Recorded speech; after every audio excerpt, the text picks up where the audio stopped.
कैलालीको खानीडाँडा नजिकै रहेको पर्यटकीय भाइरल झरनामा फोटो खिच्ने क्रममा चिप्लिएर डडेलधुरा घर भएका 21 वर्षीय खगिराज पन्तको शनिबार दिउँसो झरनामा फोटो खिच्ने क्रममा खुट्टो चिप्लिएर झरनामा तीव्र बहावमा बेपत्ता भएका छन्। आज दिउँसो नेपाल प्रहरीका टिमहरू पनि आएर खोजी तलासी गरिरहेका छन्। दर्शकबिन, तपाईहरूले यो भिडियोलाई हेरेर के प्रतिक्रिया दिनुहुन्छ र यस्तो बर्सातको टाइममा अलिकति आफू सावधान रहनुहोला भन्न चाहन्छु। तपाईहरूले सबैले यो भिडियो हेरेर आफ्नो सक्दो सेयर गरिदिनुहोला र सबैमा जनजागरुकता जगाउनुहोला भन्न चाहन्छु।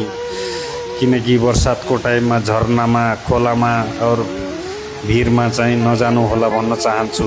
सबैले यो भिडियो हेरेर एकदम दुःखदायक घटना छ, तपाईहरूले यो घटनालाई सबैसम्म समाजमा पुगाइदिनु होला भन्न चाहन्छु र सबैले जागरुक हुनुहोला भन्न चाहन्छु।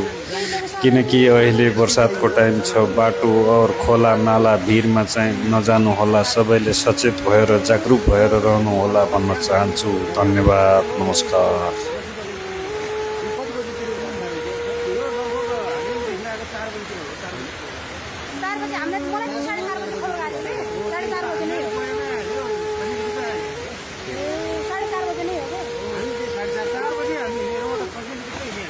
तर त्यो भाइले रातो टी-सर्ट लगाएको छ रे।